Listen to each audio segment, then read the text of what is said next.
Hey cycling community, this is Steve Grusis, the Cycling Greek. After I posted my previous video on how to survive as stronger climbers, in which I survived as stronger climbers, people took notice of that. At the next edition of our gut-wrenching, speed-laden Damn Hill series rides, more climbers showed up, and I can hear them at the start line whispering, "So, he thinks he can climb with us." That was one strong ride that morning.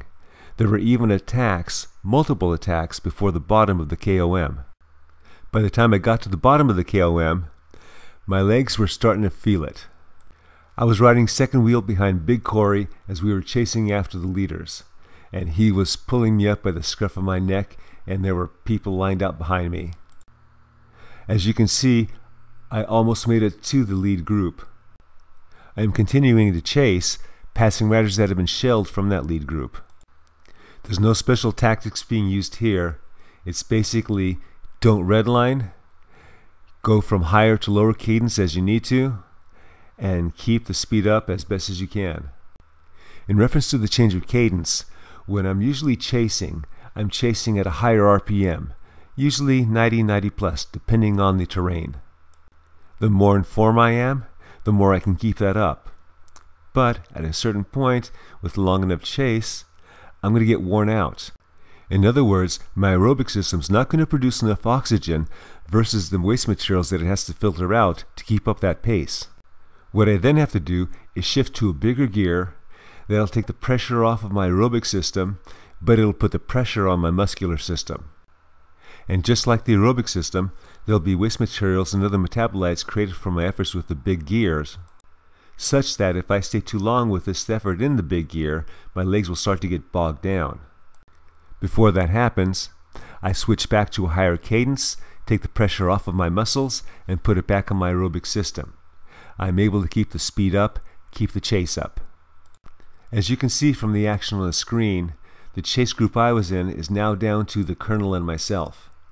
And we're chasing the Glass Man and another rider who are chasing the leaders. If I have any chance to get up to the front group, I got to get to the chase group here before they get to the middle flat part. If they get there before I do, they're going to be gone. This is a do or die situation. I know that I can spend extra energy at this point because if I am able to get onto their wheels before the flat part, I can ride their wheels and recover under stress. As you can see from the cadence in the lower left-hand corner, I'm using nothing but big gear to get up to them. But alas, I don't make the connection. Then off they go. Fast forward to the final 100 meters, and I find that I am finishing this ride just 6 seconds slower than what I did in the last video. It was a tough workout, and it was only halfway done. Holy moly, that was fast. I think that was 15 to 30 seconds faster than Tuesday, and that was the fastest ride. The climbers had their revenge. I don't know how fast I climbed that thing. I climbed that thing mainly solo after I initially lost Corey's wheel before the fire station.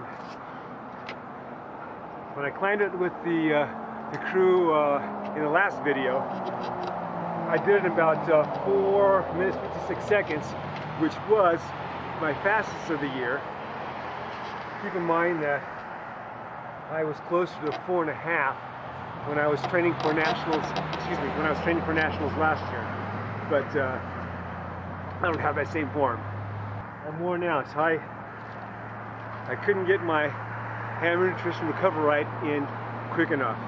Okay, I got to go to work. Comment, like, subscribe.